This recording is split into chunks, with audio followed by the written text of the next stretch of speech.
Hello दोस्तों, welcome to Dhakad science classes. Dhakad science classes में फिर से आपका स्वागत है। दोस्तों, कल हमने एक प्रश्न देखा था। तो लास्ट वाला प्रश्न था अभ्यास प्रश्न, या आप वो गृह कार्य बोल सकते हैं उसको। उसका आंसर जो है आज मैं आपको बता दूं। उसका आंसर है ये डी। तो जिसने वो प्रश्न नहीं देखा वो एक बार देख लेना। इसका आंसर क्या है दोस्तों? डी। ठीक है, आज हम पढ़ने वाले हैं जिसका नाम है शीर्षाभिमुख कोण। ध्यान रखना दोस्तों, ये तो देखो सरल ही होता है, इतना कठिन भी नहीं है जितना कि आपको आसन कोण था ना। ये आसन कोण समझ में नहीं आया तो कमेंट करके मेरे को बता देना, मैं वापस समझा दूंगा। ठीक है ना। अब हम पढ़ लेते हैं क्या शीर्षाभिमुख कोण। शीर्षाभिमुख कोण क्या होता है इसको हम समझते हैं। देखो पहले डायग्राम बना लेते हैं, क्योंकि हर चीज़ हम गणित में किससे पढ़ते हैं? डायग्राम बना बना के। डायग्राम बनाते हैं, फिर उसकी क्या करते हैं?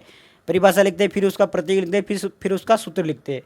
तो इधर ध्यान देना दोस्तों। देखो उस दिन हमने बात की थी प्रतिच्छेद रेखाएं क्या होती है। प्रतिच्छेद रेखा का मतलब क्या? एक रेखा दूसरे रेखा को काटती है तो इन्हें प्रतिच्छेद रेखाएं कहते हैं। और क्या, इनका जो मिलान बिंदु होता है, कटान बिंदु होता है, उसे हम प्रतिच्छेद बिंदु कहते हैं। ये पहले बात मैं बता चुका हूँ, एक बार फिर से देख ले इसको। यहाँ पे मैंने दोस्तों एक रेखा खींची है, इधर ध्यान दे। एक रेखा मैंने ये खींच दी, ठीक है दोस्तों। और एक रेखा मैंने ये खींच दी, देखो ये। तो ये दो क्या कर दी मैंने? रेखा खींच दी। दो रेखा हैं ये, ठीक है।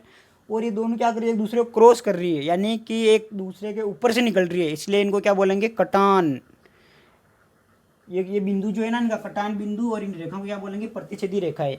तो समझना इस चीज़ को मैं क्या बोल रहा हूँ। ये रेखाएं प्रतिच्छेदी रेखाएं हैं। ये बिंदु जो लगाया ना मैंने, बिंदु, इस बिंदु को भले आप नाम दे दो, भले ओ या जो भी है ये बिंदु है। ये बिंदु, इस बिंदु का नाम क्या है? प्रतिच्छेद बिंदु।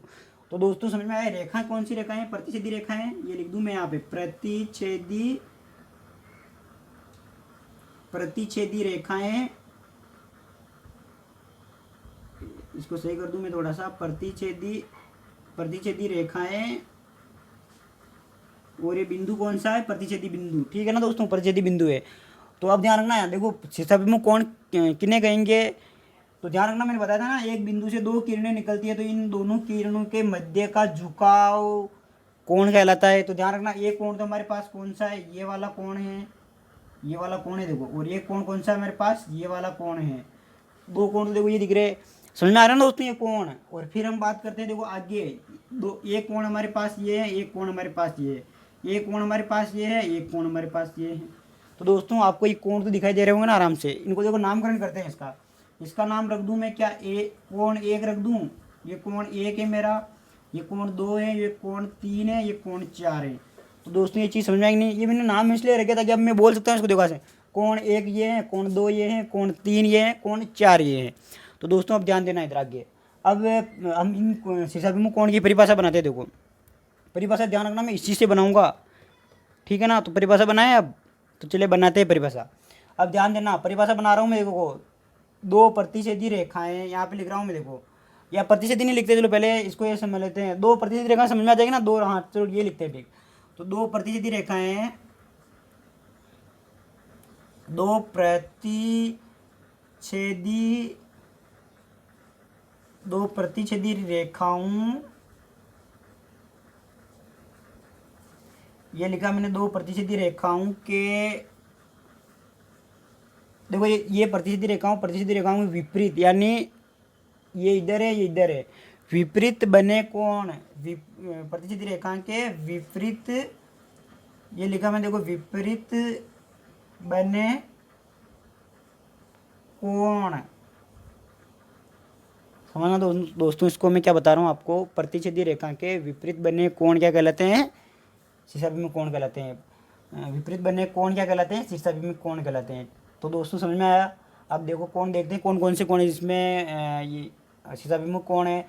तो इधर ध्यान देना, मैं बोल रहा हूँ एक का शीर्षाभिमुख कोण को, ये कोण एक का शीर्षाभिमुख कोण, ये लिखा मैंने शीर्षाभिमुख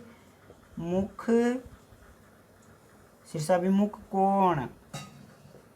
देखो एक का शीर्षाभिमुख कोण कौन हो जाएगा? हम बोल रहे हैं कि विपरीत, प्रतिच्छेदी रेखा के विपरीत। एक के विपरीत कौन है? देखो ये ध्यान रखना दोस्तों, अगर आपको विपरीत पता नहीं हो तो विपरीत का मतलब होता है उल्टा। समझ में आ रही? उल्टा। विपरीत का मतलब और क्या होता है? उल्टा। तो इसके उल्टे में कौन है? देखो ये। समझ में आ रही? और इसका उल्टा कौन है? ये। तो उल्टे का मतलब समझ में आया? तो दोस्तों अब ध्यान देना, एक का उल्टा कौन है? तीन। तो एक का शीर्षाभिमुख कोण कौन हो जाएगा? कोण तीन।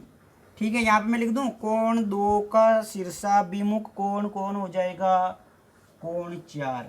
ठीक है दोस्तों, ये तो आपको समझ में आ गया होगा। अब ध्यान रखना, ये जो कोण होते हैं ना, ये तिर्यक सीधी रेखा है, और तिर्यक सीधी रेखा आप जानते हो, अगर विपरीत और बन रहे तो देखो इस रेखा को मैं इधर लेके आऊँगा। ध्यान से समझना इस चीज़ को, मैं क्या समझा रहा हूँ आपको। अगर मैं इस रेखा को थोड़ा इधर लेके आता हूँ तो ये रेखा अपने आप उधर चली जाएगी, जाएगी कि नहीं जाएगी दोस्तों, बताओ। वो झूले वाला सिस्टम, इधर से ऊंचा होगा तो इधर से नीचा होगा तो उधर से ऊंचा हो जाएगा। इसका मतलब इधर से हमने इसको क्या किया, देखो नीचा गया तो इधर से क्या हो जाएगा, ऊंचा होगा कि नहीं होगा, बिल्कुल होगा। तो इसका मतलब ये इस कोण का मान कम होगा तो इस कोण का मान भी कम हो जाएगा। देखो कोण 1 का मान क्या होगा, कम होगा, तो 3 का भी कम हो रहा है। और अगर ध्यान रखना, इसको मैं इधर ले जाता हूँ तो ये नीचे आ जाएगा। इसका मतलब ये हुआ है कि शीर्षाभिमुख कोण का मान हमेशा क्या होता है, बराबर। तो ध्यान रखना, ये पॉइंट याद रखना, रीट में आ सकता है। शीर्षाभिमुख कोण क्या होते हैं, ये लिख रहा हूँ मैं, देखो शीर्षाभिमुख कोण जो होते हैं ना, शीर्षाभिमुख कोण। अब ध्यान रखना, प्रश्न कैसे आ सकता है, शीर्षाभिमुख कोण कभी कभी बराबर होते हैं, शीर्षाभिमुख कोण सदैव बराबर होते हैं, या शीर्षाभिमुख कोण कभी बराबर नहीं हो सकते। तो ध्यान रखना, शीर्षाभिमुख कोण सदैव क्या होते हैं, शीर्षाभिमुख कोण सदैव बराबर होते हैं, सदैव बराबर होते हैं। ठीक है दोस्तों, ये पॉइंट समझ में आया। देखो शीर्षाभिमुख कोण के बारे में परिभाषा देख ली, शीर्षाभिमुख इस चित्र में चित्र बना के देख लिया, कौन कौन से शीर्षाभिमुख कोण है ये देख लिया, किसका कोण है, इसका ये है, इसका ये है। ठीक है, फिर हमने देख लिया शीर्षाभिमुख कोण सदैव बराबर होते हैं, अर्थात यहाँ पे ये लिख सकता हूँ मैं क्या, अर्थात।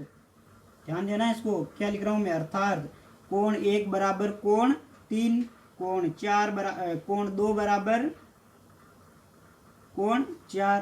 क्यों, क्योंकि शीर्षाभिमुख कोण सदैव बराबर होते हैं, और हम बोल रहे एक का शीर्षाभिमुख कोण 3 है, इसका ये तो बराबर, इसलिए मैंने यहाँ पे बराबर लगाया था। समझ में आई ये चीज़, बराबर क्यों लगाया था, इस पॉइंट से मैंने लगा दिया बराबर। अब इधर ध्यान देना आगे। अब इसका एक उदाहरण समझा दूँ मैं आपको कि रीड में प्रश्न कैसे आ सकता है इसके ऊपर। ठीक है ना, तो इधर ध्यान देना, इसका एक एग्जाम्पल देख लेते हैं। यहाँ पे ये एग्जाम्पल लिख रहा हूँ मैं इसका। अब ध्यान देना, देखो रीट में ऐसी एक आकृति बना देंगे कि निम्न दी गई आकृति में, ये निम्न है, निम्न का मतलब नीचे दी गई आकृति में क्या करना है आपको। ये देखो निम्न दी गई आकृति में ये बिंदु क्या है, इसका ओ बिंदु है। इसमें ये कोण दे देगा, ये कोण आपके पास 50 डिग्री का है, ये कोण दे देगा 60 डिग्री का है, ये कोण दे देगा इसमें 40 डिग्री का है। तो कोण x ज्ञात कीजिए, x क्या ज्ञात कीजिए। अब आप बताओ खुद कि आप इसका मान ज्ञात कर लोगे क्या, कोण कोण x का मान ज्ञात कर लोगे। देखो इसी कंसेप्ट से होगा ये। तो मैं जब आपको त्रिभुज पढ़ाऊंगा ना, तो ध्यान देना, मैं त्रिभुज पढ़ाऊंगा तो मैं आपको बताऊंगा त्रिभुज में कि त्रिभुज के तीनों कोणों का योग 180 डिग्री होता है। ध्यान देना इधर, ये भी तो देखो एक त्रिभुज बन रहा है, ये एक त्रिभुज बन रहा है नहीं बन रहा, बताओ बन रहा है यहाँ पे। तो मैं बोल रहा हूँ त्रिभुज में 3 कोण होते हैं, देखो एक कोण तो ये रहा, एक कोण ये रहा, एक कोण ये रहा। ठीक है ना, एक कोण ये। तो मैं ये बोल रहा हूँ त्रिभुज के तीनों कोणों का योग कितना होता है, 180 डिग्री। तो ध्यान देना, अब मैं लिख रहा हूँ त्रिभुज के तीनों कोणों का योग 180 डिग्री होता है। तो देखो एक कोण तो कितना है, 50 डिग्री, योग का मतलब होता है प्लस, ये 60 डिग्री है, प्लस ये कोण हमें पता ही नहीं है ये, तो यहाँ पे ये लगा दूँ मैं प्रश्नवाचक, ये कोण ज्ञात करना है, इसका क्या होता है 180 डिग्री होता है। ध्यान देना इधर मैं क्या बोल रहा हूँ। तो अब ध्यान रखना, इसको इसको जोड़ो तो कितने आ जाएंगे, 110 आ जाएंगे। तो प्रश्नवाचक की जगह क्या आ जाएंगे, 110, 180 में से कितने घटाने हैं, 110। तो तो बताओ कितना बचेगा, फिर 70 बचेगा ना, 70 डिग्री। तो इस कोण का मान कितना हो जाएगा, 70 डिग्री। तो अब ध्यान देना, ये और ये क्या है, शीर्षाभिमुख कोण है, अगर इसका मान 70 डिग्री है तो इसका मान भी कितना होगा, 70 डिग्री। क्यों, क्योंकि शीर्षाभिमुख कोण सदैव क्या होते हैं, बराबर होते हैं। अब ध्यान देना, एक्स याद करना है तो फिर वापस वही कंसेप्ट लगाओ, त्रिभुज के तीनों कोणों का योग कितना होता है, 180 डिग्री।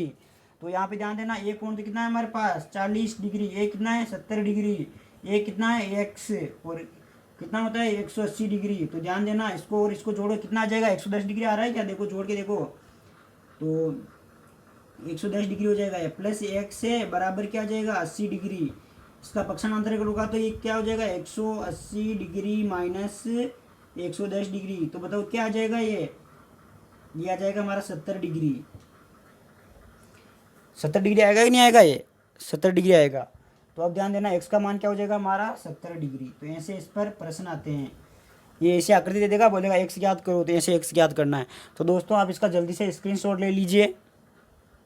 दोस्तों चल 1 मिनट में साइड में हो जाता हूँ, जल्दी से इसका स्क्रीनशॉट ले लीजिए आप। तो दोस्तों आपने इसका स्क्रीनशॉट ले लिया होगा। अब हम आगे बढ़ते हैं। तो दोस्तों कल का जो मैंने गृह कार्य दिया था उसका उत्तर डी सबने सुन लिया होगा। फिर मैंने बताया शीर्षाभिमुख कोण क्या होते हैं, दो प्रतिच्छेदी रेखाओं के विपरीत बने कोण को शीर्षाभिमुख कोण कहते हैं। शीर्षाभिमुख कोण सदैव क्या होते हैं, बराबर होते हैं।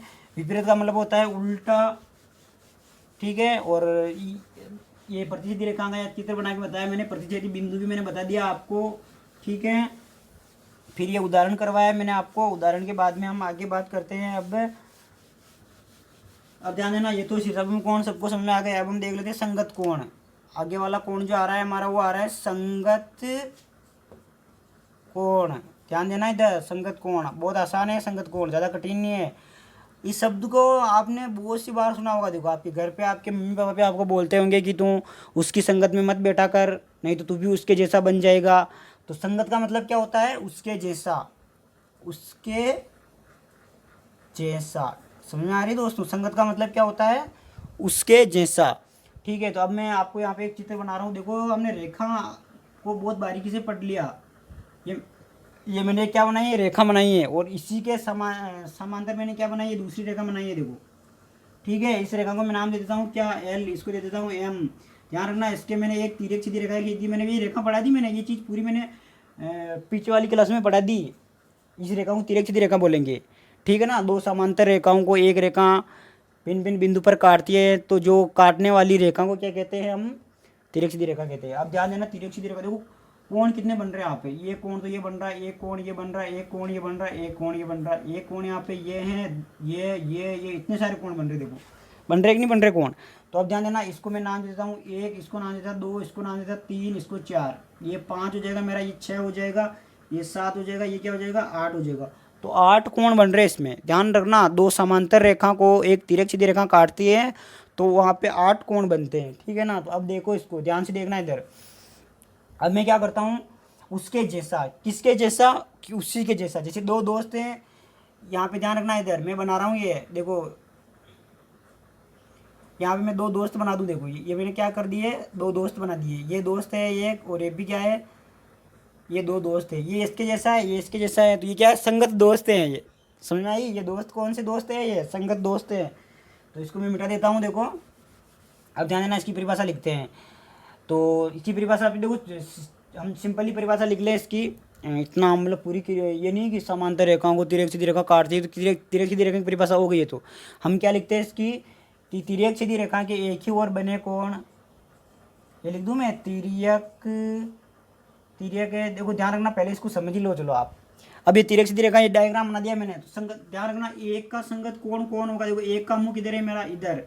तो ध्यान देना इसका, ये मेरा क्या है, एक है। देखो ये एक। तो अब आप बताओ, एक ये है मेरा, तो इसके जैसा कौन है, देखो इसमें ये पाँच है। देखो क्यों, क्योंकि इसका मुंह किधर है, इधर है, इसका मुंह भी किधर है, इधर है। देखो दोनों का, इसका मुंह भी इधर और इसका मुंह भी इधर, ठीक है ना दोस्तों। इसका मुंह इधर, इसका मुंह भी इधर। तो ये क्या हो गए, एक का संगत कौन कौन हो गया, पाँच। तो आप बोलोगे दो का संगत कौन कौन है फिर, तो दो का, देखो दो का मुंह किधर है, इधर। दो का मुंह किधर है दोस्तों, इधर। अब आप बताओ मेरे को कि इसके जैसा जैसे मुंह किधर है, इस छः का मुंह एक नहीं है, देखो इसका छः का मुंह है दोस्तों, ये छः का मुंह है कि नहीं है, बताओ मेरे को। तो दोस्तों हम ये बोल रहे हैं, देखो मैंने बताया इसका मुंह इधर है तो इसका मुंह इधर है, तो एक का जो संगत कोण है वो तो कौन हो जाएगा, पाँच। और इसका मुंह इधर है तो इसका मुंह इधर है, देखो। तो दो का जो है ना, दो का संगत कोण कौन हो जाएगा, छः। अब देखो इधर का निपटा दिया हमने, अब इधर का देखते हैं। देखो चार का मुंह किधर है, इधर। तो बताओ आठ का मुंह किधर है, इधर। तो चार का जो संगत कोण है कौन हो जाएगा, आठ। देखो तीन का मुंह किधर है, इधर। तीन का मुंह इधर है तो सात का मुंह इधर है, तो इसका संगत कोण तीन का कौन हो जाएगा, सात। तो देखो दोस्तों ध्यान दो, ये तिरक सीधी रेखा है मेरी, ये रेखा जो है ना, इसका नाम क्या है, तिरक सीधी रेखा है। देखो मेरी तिरक छेदी रेखा है मेरी, ध्यान देना, ये तिरक छेदी रेखाएं हैं। तो तिरक छेदी रेखा के देखो उधर भी है कोण और इधर भी है। तो देखो ये मेरा जो है ना, ये कोण एक है, इसका संगत कोण कौन है, पाँच। एक भी तिरक सीधी रेखा के इधर है, और कौन है, पाँच भी तिरक सीधी रेखा के उधर है। तो अब ध्यान देना, इसको समझना। और देखो चार इधर है, तो ये क्या, आठ भी इधर है, तीन इधर है। तो मतलब कि संगत कोण तिरक सीधी रेखा के एक और स्थित होते हैं। ये पॉइंट समझ में आ गया आपको। अब इसको लिखते हैं, चलो इधर ही पहले इसकी परिभाषा लिखते हैं। तिरक छेदी रेखा के एक ही ओर स्थित होते हैं। तिरक छेदी रेखा के एक ही तरफ स्थित होते हैं। ये देखो मैंने पॉइंट लगाया, समझ में आया ना। तिरक सीधी, ये तिरक सीधी रेखा है और ये संगत कोण जो होते हैं तिरक सीधी रेखा के एक ही तरफ स्थित होते हैं। एक ही तरफ स्थित कैसे, देखो 3 ये इधर है, ये भी तिरक सीधी रेखा के इधर है, ये 2 है तो अच्छा ये भी तिरक सीधी रेखा उधर। तो तिरक सीधी रेखा के एक ही तरफ स्थित होते हैं। और ध्यान देना, पहला पॉइंट तो ये हो गया इसमें। दूसरा पॉइंट क्या हो जाएगा, दूसरा पॉइंट इसमें ये हो जाएगा कि इनकी स्थिति एक जैसी होती है। देखो इसका मुंह इधर है तो इसका मुंह इधर, इसका मुंह नीचे तो इसका मुंह नीचे, इसका मुंह नीचे तो इसका मुंह नीचे। तो मैं लिख दूं इनकी स्थिति संगत कोण, यानी इनकी स्थिति क्या होती है, इनकी स्थिति एक जैसी होती है। ध्यान देना, ये स्थिति एक जैसी होती है, एक जैसी होती है। ध्यान देना ना दोस्तों, ये चीज़ आपने को समझ में आएगा ना, एक जैसी स्थिति एक जैसी होती है। तो आप तिरक संगत कोण तो बहुत आसानी से कर लोगे। अब ध्यान देना कौन कौन से संगत कोण है। अब ध्यान ये मैं बता दूं आपको, देखो एक ये संगत कोण का युग्म, ध्यान रखना संगत कोण कौन कौन से हैं, यहाँ पे मैं लिख रहा हूँ संगत कोणों का युग्म। तो इधर ध्यान देना, देखो एक का संगत कोण कौन है, एक का संगत कोण है कोण 5। तो मैं लिख दूं 1 तथा 5 क्या है, संगत कोण है। फिर मैं आगे लिख दूं, देखो इसका संगत कोण ये हो जाएगा, 2 का संगत कोण कौन हो जाएगा, 2 तथा 6। ये देखो 2 ये नीचे है, इसका मुंह नीचे, क्योंकि इनकी स्थिति एक जैसी है। फिर मैं लिख दूं यहाँ पे, देखो कोण 4 का लिख देते हैं, कोण 4 तथा कोण 8 क्या है, संगत कोण है। फिर लिख देते हैं कोण 3 तथा कोण ये 3 ये 7, ये क्या है, ये ध्यान रखना ये एक दूसरे क्या है, सब संगत कोण है, ये संगत कोण है। यहाँ पे लिख दूं मैं संगत कोण। ठीक है दोस्तों, तो ये संगत कोण वाला भी आपको कंसेप्ट अच्छे से समझ में आया होगा। इसका भी आप जल्दी से स्क्रीनशॉट ले लीजिए। तो दोस्तों इसका स्क्रीनशॉट आपने ले लिया होगा। अब हम आगे बढ़ते हैं। देखो ये तो आपको संगत कोण समझ में आएगा। अब हम एकांतर कोण समझते हैं। एकांतर कोण लगभग कहते हैं कि जेड की आकृति में बने कोण एकांतर कोण कहते हैं, लेकिन ये परिभाषा क्लियर नहीं है। ध्यान रखना कि आप जेड की आकृति में जो कोण बनते हो ना, उनको एकांतर कोण बोल दो। अधिकांश ऐसा होता है कि जिसकी आकृति जेड बनती है उसमें क्या होता है, एकांतर कोण होता है।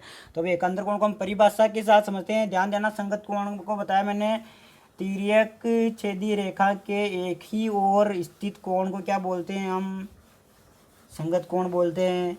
संगत कोण की स्थिति एक जैसी होती है। संगत कोण क्या होते हैं, आपस में बराबर होते हैं, ये भी हम बात करेंगे। देखो अब मैं अगला चित्र बता दूं आपको, ध्यान देना। अब हम पढ़ रहे हैं एकांतर कोण। एकांतर कोण की जल्दी से बात कर लेते हैं। देखो क्या है, एकांतर कोण पढ़ रहे हैं हम। एकांतर देखो नाम को पता चल रहा है, एक का अंतर। एकांतर कोण का मतलब होता है एक का अंतर। ध्यान रखना, फिर से मैं वही क्या कर रहा हूँ, समांतर रेखा बना रहा हूँ। देखो 2 समांतर रेखा बना दी मैंने, ये वापस वही तिरक सीधी रेखा गुजार रहा हूँ, ये गुजार दी, वापस इन्हीं को नाम दे रहा हूँ मैं, कोण बना रहा हूँ। देखो छोटे छोटे कोण बना दिए मैंने, इसका नाम 1 2 3 4 5, इसका सही लिख दूँ मैं थोड़ा सा, 5 6 7 ये 8। देखो वहाँ तक तो आ गए हैं वापस हम। अब ध्यान देना, एकांतर कोण की परिभाषा भी इसी डायग्राम से निकलेगी, लेकिन अंतर रहेगा। मतलब संगत कोण जो थे ना, उसका उल्टा करते जाओ, ये आ जाएगा। देखना कैसे आएगा, इधर ध्यान देना। यहाँ पे लिख रहा, उसमें हम बोल रहे थे कि संगत कोण में क्या बोल रहे हैं, तिरक सीधी रेखा के एक ही ओर स्थित होते हैं। तो यहाँ पे लिखेंगे तिरक सीधी रेखा के विपरीत ओर स्थित होते हैं। ध्यान रखना, मैं लिख रहा हूँ तिर्यक। अच्छा पहले आपको समझा दूँ कौन कौन से इसमें एकांतर कोण है। ध्यान देना, देखो यहाँ पे ये और ये तो क्या हो गए, संगत कोण हो गए, ठीक है ना। ये और ये तो क्या हो रहे, संगत कोण हो रहे। तो अब ध्यान देना, और ये इसका संगत कोण कौन है, इसका संगत कोण ये है। तो अब ध्यान देना, 3 की बात कर रहा हूँ मैं, 3 का एकांतर कोण निकालते हैं हम लोग। 3 का एकांतर कोण निकालते हैं तो ये आकृति बन रही, देखो जेड आकृति। ये आकृति जेड आकृति बनी नहीं बनी, बताओ, बन गई। तो ये 3 का एकांतर कोण कौन हो जाएगा, 5। 2 का एकांतर कोण कौन हो जाएगा, 8। ये 8 लिखा हुआ है, इधर ध्यान दे। और फिर इसी प्रकार हम, ये तो एकांतर, ये अंदर है, ध्यान रखना, समांतर रेखा के अंदर है, इसलिए हम इन्हें क्या बोलेंगे, ये समांतर रेखा के अंदर है, तो इसलिए हम अंतर एकांतर कोण बोल देंगे। अब ध्यान रखना, ये तिरक, ये समांतर रेखा इसके बाहर स्थित है, ये इसलिए इसको बाहें एकांतर कोण बोल देंगे। तो ध्यान रखना, देखो इसका जो ये है ना, ये कोण एक है, इसका एकांतर कोण कौन हो जाएगा, और इस 4 का एकांतर कोण कौन हो जाएगा, 7 का एकांतर कोण कौन होगा, और 6 का एकांतर कोण कौन होगा, इसके बारे में अभी देखते हैं हम। तो इधर ध्यान देना, मैं बोल रहा हूँ तिर्यक छेदी रेखा के विपरीत, विपरीत विपरीत का मतलब होता है उल्टा, विपरीत या उल्टा, विपरीत स्थित होते हैं।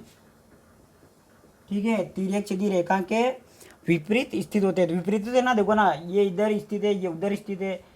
ठीक है, और अभी और इसकी क्या परिभाषा हम बना सकते हैं, तो तिर्यक सीधी रेखा के विपरीत और स्थित होते हैं, ये तो हमने बना दिया। और इनकी स्थिति विपरीत होती है, ये भी बना सकते हैं। देखो इनकी इनकी स्थिति जो होती है ना, स्थिति विपरीत होती है, यानी उल्टी होती है, विपरीत होती है, विपरीत होती हैं। ठीक है ना, विपरीत लिखा मैंने, विपरीत होती है।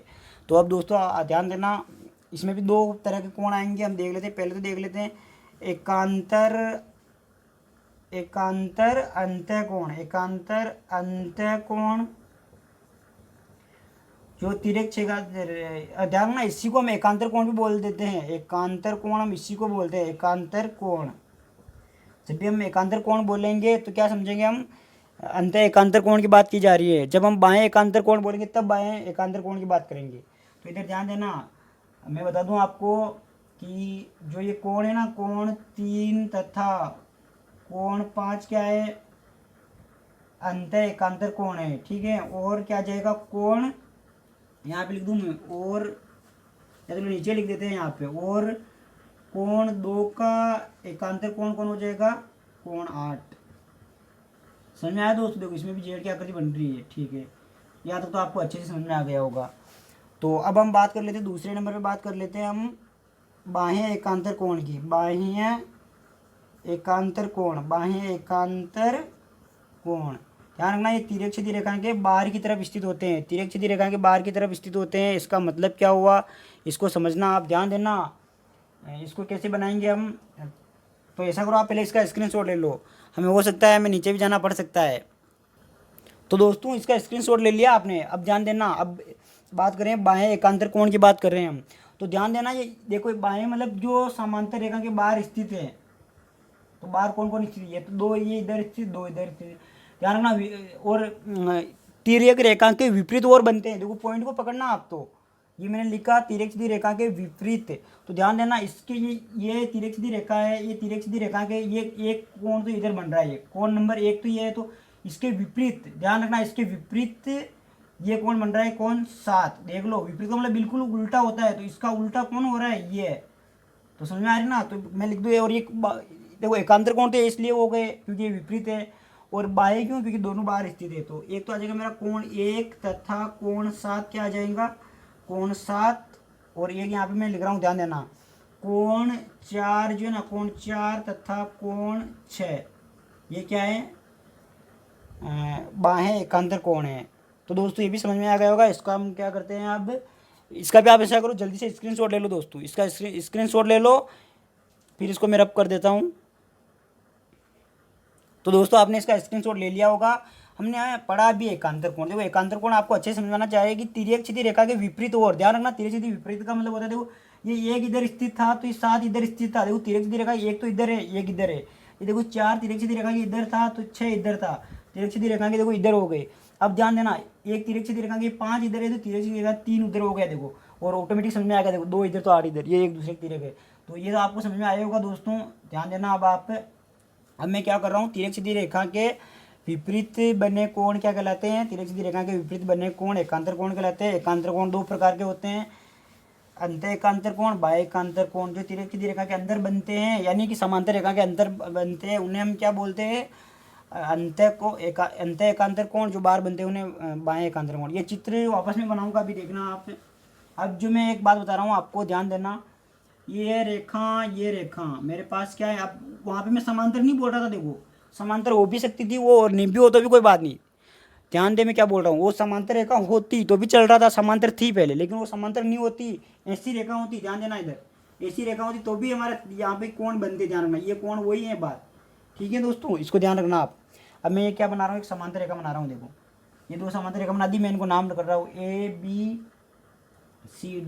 तो यहाँ पे मैं लिख दूँ, देखो ध्यान देना इधर, कि यदि यहाँ पे लिख रहा हूँ मैं, ध्यान देना, यदि AB समांतर हो किसके, CD के, और ये तिर्यक छेदी रेखा है मेरे पास कौन सी, ये तिर्यक छेदी रेखा मैं इसको ले लेता हूँ एन। एन मेरी क्या है, तिर्यक छेदी रेखा है। तो अब ध्यान देना मैं क्या बताना चाहता हूँ आपको। अब जो ये क्या बनेंगे, ध्यान रखना, ये यहाँ पे क्या बनेंगे, देखो हमने बना के देखिए, संगत कोण भी बनेंगे, संगत कोण भी बनेंगे, शीर्षाभिमुख कोण तो हमेशा बराबर होंगे, ध्यान रखना, चाहे रेखा समांतर हो चाहे हो मत, लेकिन शीर्षाभिमुख कोण तो सदैव क्या होंगे, समांतर होंगे। लेकिन संगत कोण और एकांतर कोण अगर रेखा समांतर हैं तभी क्या होंगे, बराबर होंगे। अगर रेखा समांतर नहीं है तो इस स्थिति में बराबर नहीं होंगे, ध्यान रखना। तो अब मैं आपको एक चीज़ बता दूं, देखो इधर, तो यहाँ पे मैं लिख दूं ये इसके समांतर हैं, और एन और क्या है, एन और एन क्या है, एन तिर्यक छेदी रेखा है, एन तिर्यक छेदी रेखा है।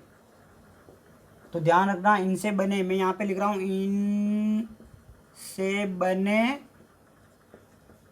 इनसे बने पहला क्या है, इनसे बने संगत कोण बराबर होते हैं, इनसे बने संगत कोण बराबर होते हैं। संगत कोण क्या होते हैं, बराबर होते हैं। अब दूसरा पॉइंट लिख रहा हूँ मैं, ध्यान देना इधर, दूसरा पॉइंट मैं लिख रहा हूँ, इनसे बने एकांतर कोण क्या होते हैं, एकांतर कोण बराबर होते हैं, एकांतर कोण बराबर होते हैं। तीसरा ध्यान देना, अंतः कोण जो होते हैं ना, अंतः कोण संपूरक कोण होते हैं, अंतः कोण संपूरक कोण होते हैं। ध्यान देना दोस्तों, ये मैंने क्या बोला, मैंने ये बोला, देखो ध्यान रखना, यदि दो रेखाएं हैं और एक तिरछी रेखा उन्हें काट रही है तो वो दोनों रेखा समांतर हैं, तब तो संगत कोण और एकांतर कोण हमेशा हमेशा के लिए बराबर होंगे। इसका मतलब ये हुआ, ये और देखो ये और ये यहाँ पे क्या था, देखो इसका मैं ये बताना चाहता हूँ आपको, ये कोण और ये कोण क्या है, संगत कोण है, ये कोण संगत कोण है, तो ये संगत कोण बराबर होंगे। और ये कोण क्या है, ये कोण और मेरा ये कोण एकांतर कोण है, तो एकांतर कोण बराबर होंगे। बराबर होने का मतलब इसका मान बराबर होगा। अगर ये 50 डिग्री का, ये भी ध्यान रखना, उदाहरण के लिए बता रहा हूँ मैं, ये संगत कोण मेरा 40 डिग्री का है मान लो, तो ये संगत कोण भी कितना होगा, 40 डिग्री का ही होगा। अगर मान लो मेरा, तो फिर ये संगत कोण 40 का, ये भी क्या हो जाएगा, 40 का हो जाएगा। अब ध्यान देना, देखो वो कंसेप्ट लग रहा है यहाँ पे देखो ये क्या है और ये, तो देखो शीर्षाभिमुख कोण सदैव बराबर होते हैं कि नहीं होते हैं, शीर्षाभिमुख सदैव बराबर होते हैं। तो दोस्तों ये आपने समझ लिया। अब हम और आगे बात कर लेते हैं, ध्यान रखना। अब मैं एक चीज़ और बता दूं आपको, चलो इसका स्क्रीनशॉट ले लो आप जल्दी से, फिर हम आगे बढ़ते हैं। इसका स्क्रीनशॉट ले लो जल्दी से दोस्तों इसका आपने स्क्रीनशॉट ले लिया होगा। अब मैं एक आगे की बात और कर लूँ आपसे। अब तक तो मैंने ये बताया कि दो रेखा समांतर है, एक तिरछी सीधी रेखा उन्हें काट रही है, और उनके अगर उनसे एकांतर कोण बन रहे हैं या संगत कोण बन रहे हैं तो वो क्या होते हैं, बराबर होते हैं। अब ध्यान देना दोस्तों, मैं ये बोल रहा हूँ एक तिरछी सीधी रेखा की बात कर रहे हैं, वापस वही डायग्राम बना रहा हूँ मैं। देखो इसी डायग्राम से कितनी सारी चीज़ें क्लियर हो रही है हमारी। अब ध्यान देना, इसमें ये कोण लिख रहा हूँ मैं, इनके नाम लिखूंगा वापस, सॉरी नाम तो अब लिखेंगे हम, इसको मैं 1 दे देता हूँ, 2 3 4 5 6 7 8 दे देता हूँ। देखो ये मैंने 8 तक दे दिए। अब ध्यान रखना, मैं ये लिख रहा हूँ कि तिर्यक छेदी रेखा के इसमें देखो ध्यान रखना, ये कोण और ये कोण क्या है, अंतः कोण है, ये कोण और ये कोण क्या है, बाह्य कोण है। तो अब इसको ध्यान से देखना, मैं क्या समझा रहा हूँ आपको। यहाँ पे मैं पहला पॉइंट तो ये लिख रहा हूँ कि तिर्यक छेदी रेखा के तिर्यक छेदी रेखा के अंतः कोणों का योग जो होता है ना, वो 180 डिग्री होता है, 180 डिग्री होता है। ध्यान देना इधर, इसको हम समझाते, देखो ये कोण और ये कोण 2 प्लस कोण 5, ये दोनों कोण कितने होंगे, 180 डिग्री के होंगे। ध्यान रखना, ये जो फैक्ट है ना, ये तथ्य है, ये हमारा प्रश्न सोल्व करने में हमारा रामबाण है एक तरह से। ये देख लो आप कि एक तिर्यक रेखा है, तो तिर्यक रेखा के अंतः कोण का योग कितना होता है, 180। तो ध्यान रखना, आप बोलोगे ये भी तो सर अंतः कोण ही है, तो बिल्कुल है, तो हम लिख देंगे कोण 3 प्लस कोण 8 बराबर 180 डिग्री। अब ध्यान रखना, अंतः कोण निपट गए। अब हम देख लो, तिर्यक छेदी रेखा के अंतः कोणों का योग कितना होता है, 180। इसी प्रकार हम लिख देंगे यहाँ पे तिर्यक छेदी रेखा के बाह्य कोणों का योग कितना होता है? बाह्य कोणों का योग, तो ये भी कितना होता है? 180 डिग्री होता है। अब जैसे बात करते हैं बाह्य कोण कौन कौन से होते हैं। बाह्य कोण की ध्यान रखना, मैं बाह्य कोण की बात कर रहा हूँ। देखो, कोण 1 प्लस कोण 6 बराबर 180 डिग्री। फिर मैं बात कर रहा हूँ कोण 4 प्लस कोण 7 बराबर 180 डिग्री। ये बाह्य कोण थे। और एक चीज़ और समझ लेना यहाँ पे, इधर ध्यान देना। ये मैंने एक सरल रेखा खींच दी और एक सरल रेखा खींच दी। ध्यान रखना, सरल रेखा पे कोण कितना बनता है? 180 डिग्री का बनता है। दोस्तों समझ में आ रही है चीज़ मैं क्या बोल रहा हूँ? सरल। और अगर मैं बोल दूँ ये कोण मेरा कौन सा है? 1, और ये कोण कौन सा है मेरा? 2। तो ध्यान देना इधर, इसको क्या बोलते हैं हम? रैखिक युग्म कोण। तो ये क्या हो जाएगा? कोण 1 प्लस कोण 2 बराबर 180 डिग्री होगा। ठीक है दोस्तों। तो दोस्तों अब मैं एकांतर कोण तथा इससे संबंधित यहाँ पे कुछ स्लाइड लगाऊंगा, जिसका उत्तर आप मेरे को अगली क्लास में देना। उस स्लाइड को स्क्रीनशॉट लेके आप सोल्व करना। मैं स्लाइड लगाऊंगा यहाँ पे। और ध्यान रखना, अब हमारा कोण खत्म हो चुका है। आज हमने, पता है आपको, पहले कोण की परिभाषा देखी। कोण की परिभाषा के बाद में हमने कोण का वर्गीकरण देखा, कोण का माप देखा, डिग्री को कैसे मिनट में चेंज किया जाता है, मिनट को कैसे सेकंड में चेंज किया जाता है, वो देखा। उसके बाद हमने आसन कोण देखे, समपूरक पूरक कोण वगैरह सब देखे हमने, संगत कोण देखे हमने, फिर एकांतर कोण देखे। तो आज हमारा कोण, रेखा और कोण हमने पूरी पढ़ ली। अब हम अगली क्लास में त्रिभुज स्टार्ट करेंगे। तो इस मैं कुछ स्लाइड लगा दूंगा, ध्यान रखना, कुछ स्लाइड लगाऊंगा मैं। इनके प्रश्न उनको सोल्व करना, बहुत अच्छे लेवल के प्रश्न है वो। स्लाइड लगा दूंगा मैं, उनको सोल्व करना, और जो मैंने तथ्य पढ़ाया उनमें से वो प्रश्न सोल्व हो जाएंगे। तो दोस्तों ये क्लास आपको अच्छी लगी तो इस वीडियो को लाइक करें, चैनल को सब्सक्राइब करें और अपने दोस्तों को भी बताइए। और धन्यवाद दोस्तों, मिलते हैं कल की क्लास में। धन्यवाद दोस्तों।